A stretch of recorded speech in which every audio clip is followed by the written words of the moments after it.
Hablemos de la meditación, que ha sido también uno de tus grandes pilares que ha transformado tu vida, que de hecho Ujú. ayer que tuve el placer de estar en el evento con más de 900 personas, nos llevaste por una meditación, la meditación del corazón, que me ha parecido maravilloso.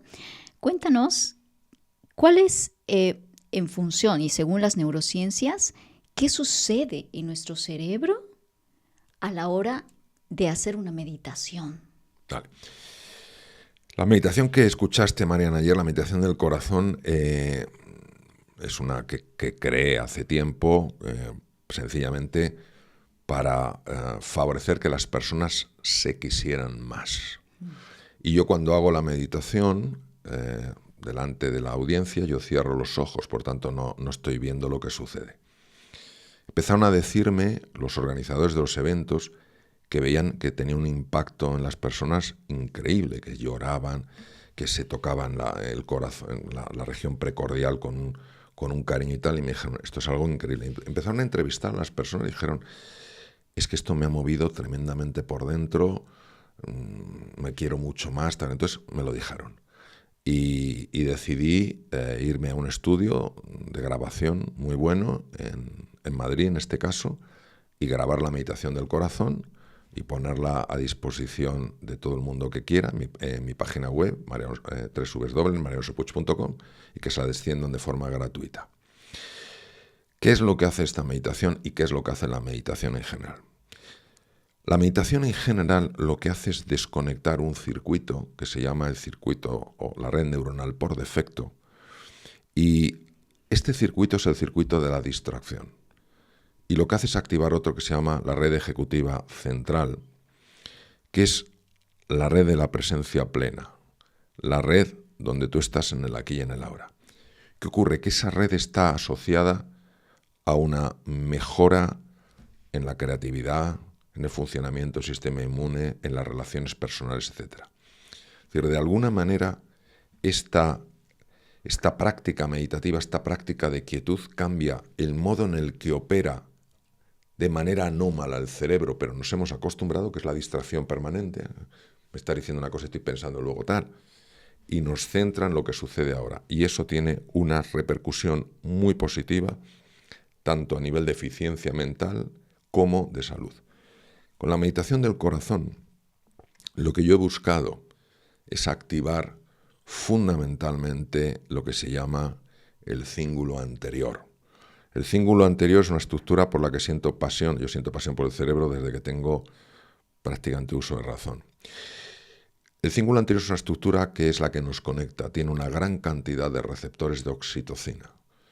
La oxitocina es una hormona que libera el hipotálamo, una estructura del tamaño de un guisante, que apareció hace unos 350 millones de años y que en el ser humano tiene funciones de una importancia extraordinaria. La oxitocina es la hormona que nos conecta con nosotros mismos, nos conecta con los demás, nos conecta con el mundo, protege el corazón, reduce la capacidad de padecer infecciones, alarga los telómeros, que son predictores de longevidad. Entonces, la mayor cantidad de receptores de oxitocina está en el cíngulo anterior. Y entonces, de hecho, estamos investigando esto, tenemos un equipo de investigación, porque pensamos que la meditación del corazón produce una estimulación especial del cíngulo anterior. Y entonces, pues estamos midiendo niveles de oxitocina, etc. De tal manera que la persona empieza a quererse más, empieza a querer más a los demás y empieza a querer más al mundo.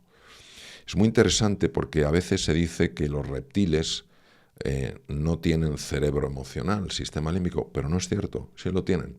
Lo que no tienen es liberación de oxitocina ni receptores de oxitocina. Por tanto, los reptiles no establecen bonds, no establecen lazos afectivos, cosa que todos los mamíferos sí.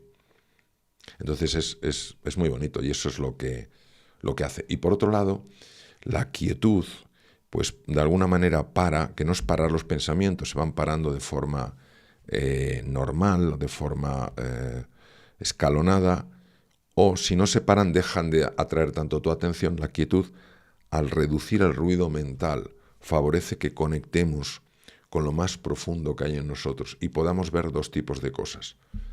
Los lastres que están dificultando nuestra vida y que no sabíamos dónde estaban, y podemos entrar en contacto con recursos que nos permiten hacer frente a situaciones muy complicadas. Yo en momentos de tener que hacer diagnósticos muy difíciles, por lo raro que es, sin que hubiera una urgencia en esto, en momentos de quietud, en momentos de profundidad, he podido recibir una información y saber con increíble precisión cuál era el diagnóstico.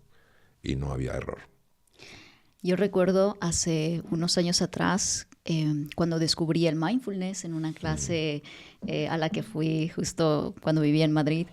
Y uno de los ejercicios que nos hicieron hacer fue sentarnos en el suelo y simplemente en un estado de quietud ver qué es lo que pasaba en nuestra mente. Y me sorprendió la cantidad de pensamientos que iban y volvían de mi cabeza. Y era como, ¿en qué momento puedo encontrar la paz a través de la meditación? Ya, sí.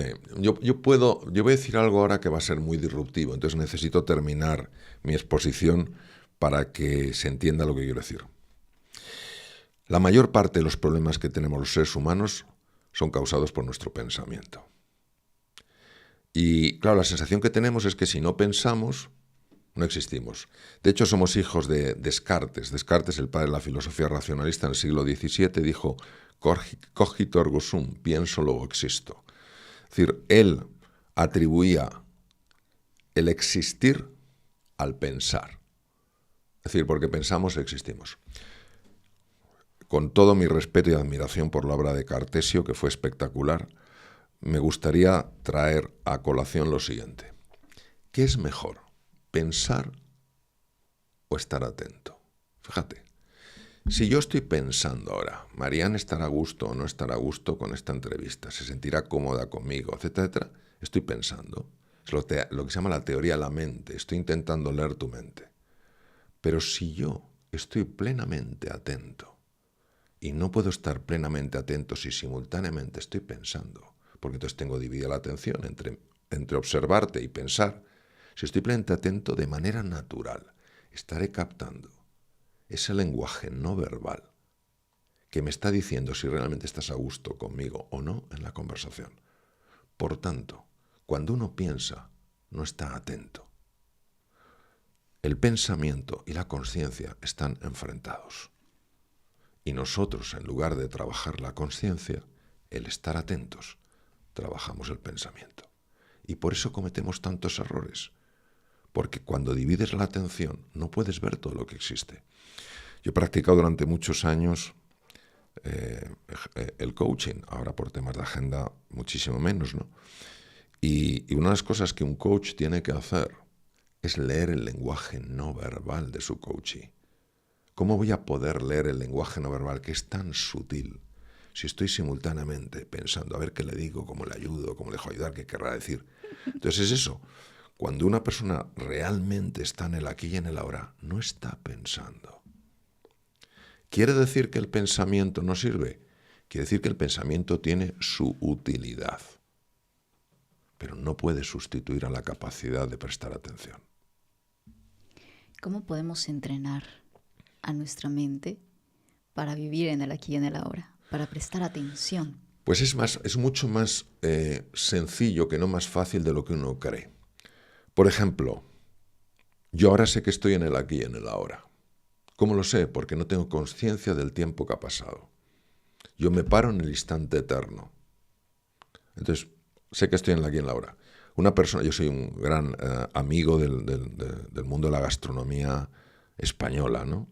Un gran admirador de los cocineros españoles y de otros lugares. En el momento en que están haciendo su plato, están en el aquí y en el ahora. Cuando tú estás leyendo un libro y ese libro te tiene absorto, estás en el aquí y en el ahora.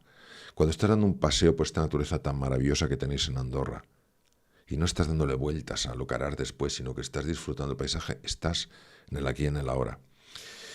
Cuando estás oyendo música y estás plenamente absorto en la música, estás en el aquí y en el ahora. Mira, yo me acuerdo hace muchos años, estaba en un hospital y había sido un día muy intenso, muy satisfactorio por los resultados, muy intenso. Y yo necesitaba descargar la mente. Y vivía relativamente cerca del mar. Me fui al mar, me senté en una piedra y me quedé mirando el mar, solo mirando al mar. Volví nuevo. ¿Por qué? Porque la mayor parte del desgaste que sufrimos y que atribuimos a lo que sucede de fuera es generado desde dentro. Entonces, es sencillamente, pues que estás en esta conversación, estás en la conversación, que estás dando un paseo, estás dando un paseo, que estás leyendo un libro, estás leyendo un libro, que estás en el trabajo con tu cliente. Y es un entrenamiento diario. Es un entrenamiento diario. La atención es un músculo. La zona más importante de la atención es lo que se llama la corteza dorsolateral, en la región prefrontal. Aumentan las conexiones neuronales, aumentan las espinas dendríticas descritas por don Santiago, Ramón y Cajal, aumentan la sinaptogénesis, la formación de sinapsis, etcétera, etcétera, cuando tú estás atento. ¿Por qué? Porque estás trabajando eso. Yo no puedo pretender que mi bíceps crezca si no levanto nada, si no hago ninguna pesa o levanto algo que ejercite el bíceps. Pasa exactamente igual con la atención. Y creo que por eso la meditación es tan poderosa, porque nos trae precisamente a ese espacio del aquí, del ahora, de la presencia, para estar en plena conexión y en plena atención de lo que sucede. Para aquellas personas que quieran empezar a integrar esto en sus vidas, pero sienten que no tienen tiempo suficiente, ¿qué les dirías a esas personas? Yo les diría que piensen qué tiene más importancia, el fotograma o la película. Es decir, en el fotograma es el corto plazo, claro que no tienen tiempo. Pero la pregunta es, en el largo plazo, en la película, si esas personas realmente pudieran desarrollar una metodología que les ayudara a aumentar su eficiencia, ¿acaso en el medio-largo plazo no les compensaría? Eso es lo primero que les invito a hacer. En el corto plazo ya sé que es una inversión de tiempo, pero que no piensen en el fotograma, piensen en la película, es su vida. En segundo lugar, les recomendaría empezar muy poco a poco. Es decir, que empiecen por 1 minuto. 1 minuto. Pongan una alarma, lo que sea, una alarma suave, en 1 minuto. Y cierren los ojos 1 minuto. Y se concentren en su respiración o en las sensaciones de su cuerpo. O en observar sus pensamientos sin dejarse atrapar por ellos. 1 minuto. Y verán de forma natural cómo su propio organismo le va pidiendo más minutos. Empezarán por 1 minuto, luego harán 2 minutos, luego dirán, no puedo dedicarle 5 minutos. Hombre, le puedo dedicar 10 minutos, le puedo dedicar 20 minutos, porque antes no podías. Primero porque conforme tú has ido poniendo esos periodos de quietud y de serenidad, ha ido aumentando tu eficiencia. Si antes tu tarea necesitabas hacerla en 1 hora, ahora resulta que la haces en 40, 45 minutos o 50 minutos. Va mejorando tu eficiencia.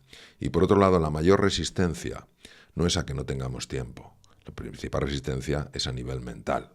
Pero somos muy hábiles todos, yo el primero en buscar excusas y justificaciones. Entonces, yo eso es lo que les diría, que piensen en la película a largo plazo y que luego empiecen muy poco a poco.